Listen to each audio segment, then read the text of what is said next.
Bienvenue à tous. Welcome to Reporters, our showcase of the very best of France 24's reports from around the world. The civil conflict in Ivory Coast may be, to some, over now, but there are wounds left open after events that have torn apart communities. No one place sums this up better than Doué Koué, from where our special report comes, where the worst atrocity of the post-election conflict was committed. The political differences between Laurent Gbagbo and Alassane Ouattara caused the degeneration of a whole nation. Almost all international sympathy lay with Ouattara, the rightful winner of the November election, and his supporters oppressed and threatened by the Gbagbo forces. Well, this was the case until the massacre of Doué Koué. 800 people were slaughtered, according to the Red Cross. The victims this time weren't supporters of Ouattara. In Doué Koué, it's alleged the Ouattara camp actually did the attacking, and the death toll is said to be much higher. Now that Alassane Ouattara is president, as he was elected to be, fair and square last November, will justice be done for Doué Koué? France 24's correspondent Caroline Dumais has been there. We'll speak to her after this special report. A warning, this report contains disturbing images of the dead victims of the massacre. The English version of Caroline's report is narrated by Josh Vardy.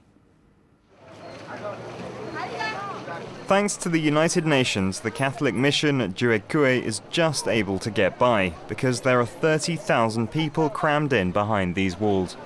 Entire families took refuge here after pro-Ouattara forces captured the town on March the 28th. Families now live in totally unhygienic conditions. 2 or 3 people die every day from malaria, diarrhea, or respiratory infections. A woman, a 2-month-old baby, and an old person who couldn't make it any longer. I'm feeling overwhelmed. It's all too much. It's too much for me. Overwhelmed. The head of the mission keeps saying it, overwhelmed by the deaths and the births. More than 50 of them in less than a month. Who was born yesterday? This one, right? He's big, isn't he? They're really big here. At 3 in the morning, really? But things are okay, right? There's no medicine. No, not even at the hospital. How about bottles of surgical spirit? There's no antibiotics, not even paracetamol. We have to find a solution. These people are citizens, Ivorians. They must go back to their villages because they can't stay here forever. These displaced people are mostly Guéré. Most of them voted for Laurent Gbagbo, the beaten president. They fear reprisals if they return to their villages, and they say killings are still happening. Father Bertin is one of the refugees. He's the parish priest of Dianhua on the road to Mont. All his family are living in tents. The whole village is here, but these are my close family. Here's the wife of my nephew, and these are his children. He went to the village to look around, and I don't know what happened to him.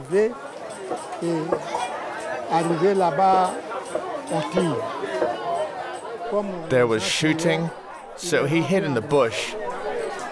The next day he came back to the village, but he didn't know people had seen him.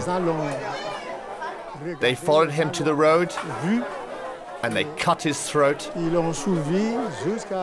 dumped him in a well.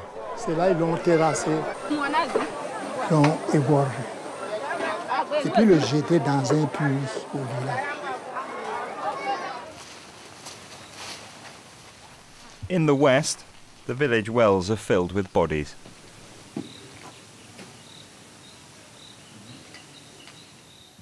No one will ever know the exact death toll from this war. This place is called Carrefour. The fighting was heaviest here because it was the base for pro-Gbagbo militiamen, like Colombo. The Red Cross speaks of more than 800 dead. Not all the bodies have been collected, but the dispute about numbers is intense. Alassane Ouattara's government talks of 150 dead. Other estimates are much higher. The UN's Moroccan peacekeepers were in Doué Koué on the day of the attack, but they did nothing to intervene.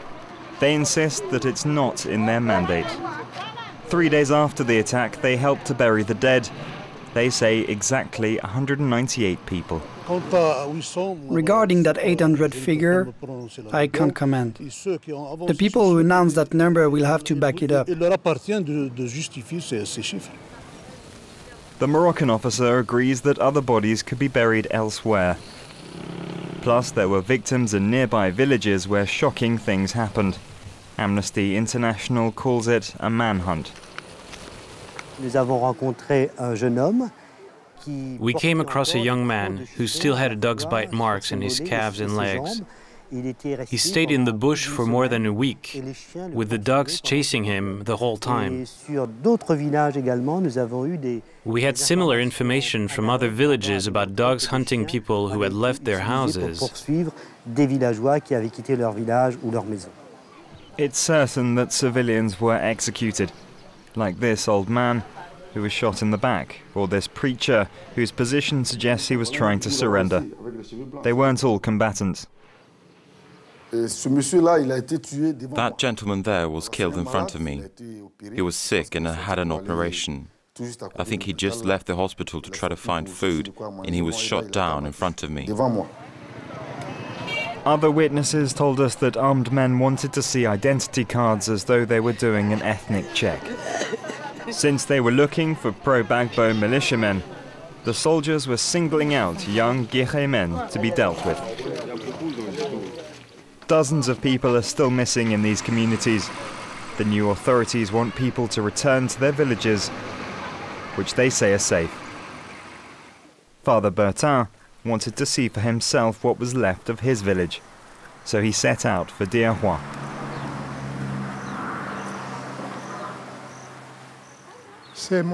This is my garden hut, which I used as a church, as my chapel actually. His house was looted, and at the age of 85 he may never have the means to rebuild it. My Bible. I feel completely lost when I see this.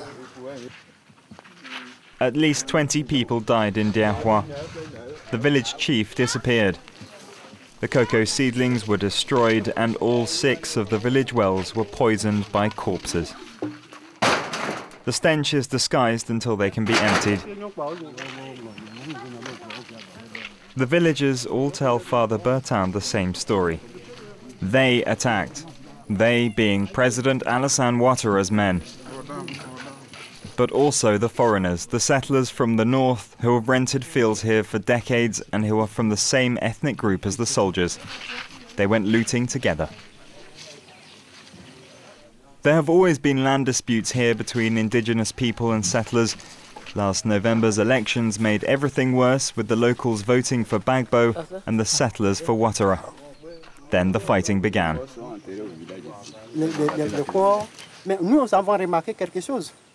We noticed something. Our chairs, our belongings were taken by our neighbors in the village. I mean the Mussi and the outsiders. They even put up roadblocks. Imagine that. I've given you shelter, but now I'm chased away at gunpoint. Meanwhile, you're staying quite comfortably. My houses have been burnt to ashes. My goats are gone. My relatives are dead. But you are here in good health. Your house is fine. Your chicken is there. Your bag of rice is there. Pictures of the looting after the attack bear out these stories. The bodies were hardly buried when their property was given to others. The Battle of Douékoué between locals and immigrants feels like a civil war. I know lots of different people. There are Samalkos, Mossis, Baoulés. It's too hard. We want peace. At the moment, we don't know where to go. We can't open our mouths. We see our belongings with them, things we lost which are now with our neighbours. But we can't speak because we are in their hands. The Guéché present themselves as victims and the northerners as victors.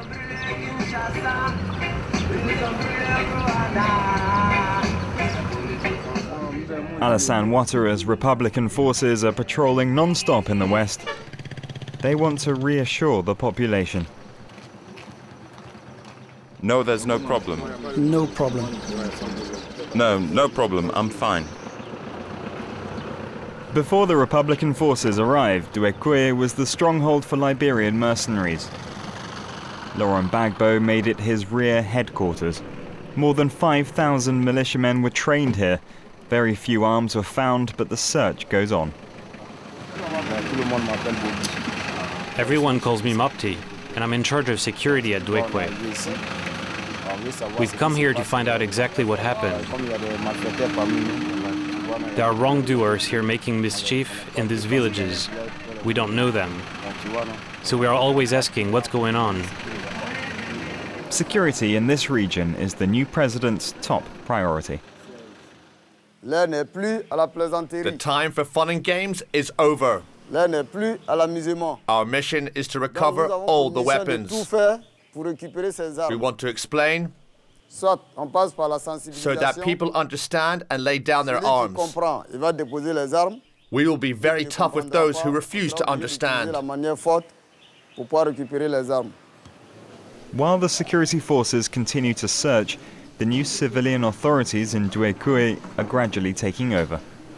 They say conflicts between the locals and immigrants will be resolved because the explosive issue of land rights is being tackled first. And they say an official inquiry into the Duekwe massacre has begun. The important thing is that the government intends to get to the bottom of this. Our official experts will investigate, and we will invite specialists from abroad to come and work with them on the ground in Duekwe. Alassane Ouattara's government has asked each village to set up a reconciliation committee with members from every ethnic group in the area. We must forgive each other and ask for forgiveness. We have to say, this is my neighbor, and I must learn to live with him. The next huge task is to get people out of the Catholic mission. It's a potential time bomb. The UN has arrested several militiamen there already, but the missionaries refuse to bow to political pressure. Everybody's allowed in here who make no distinction between races, ethnic groups and religions. What's the alternative? I'm not going to look at people and say, are you a militiaman? Who are you? What's your tribe? Where are you from? I can't do that. Father Bertin has lived through many ethnic conflicts in the West since independence. But the old man is really worried by today's rumblings about civil war. There were clashes in the past, but never anything like this. In the areas where fighting was intense, making peace will be harder. But if reconciliation can succeed in Duekwe, it can succeed everywhere in the country. Well, Caroline Dumais joins us now from Cape Town. Caroline, the events of Duekwe for Alassane Ouattara are a deep embarrassment, clearly. How important is it for him and for Ivory Coast that there is a full and independent investigation? Actually, you're right. That's exactly the word. It could become a huge embarrassment for President Alassane Ouattara. You know, he actually, as a democratically elected president, actually tried to distance himself from the fighters, from the soldiers all the time. But, you know, if it happens that it's proved that people have actually committed murder in his name, then what is he going to do? How is he going to justify that? And he can even be sued himself at a later stage. So it is a big issue for his government, for himself. And, you know, currently there's actually quite a few investigations.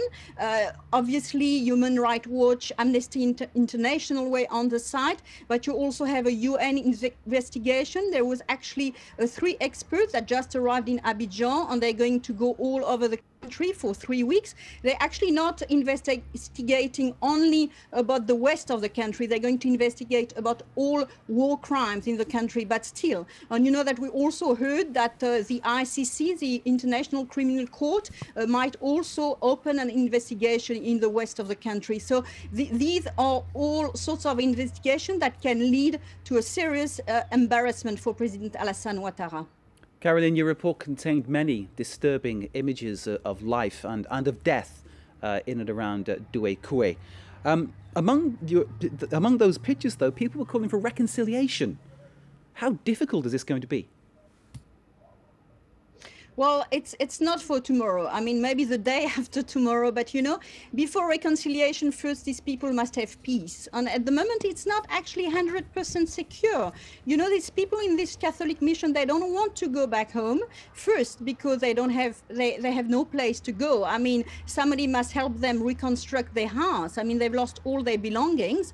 And then the second thing is, it's not totally secure. You know, I heard actually that last week, a dozo, you know, dozo is one of these traditional from the north that where they were actually fighting along Ouattara forces, and a dozo was intimidating with his weapon some villages there. So you know, it's people don't feel secure. So for reconciliation, first there must be peace, and they must help these people to reconstruct their house, and they must make everybody feel secure. Caroline Dumais, we need to leave it there. Thank you very much indeed. That report by Caroline, of course, you can see it again via our website, france24.com. Caroline Dumais joining us there from Cape Town. Thank you for watching Reporters. You're watching France 24. Do stay with us.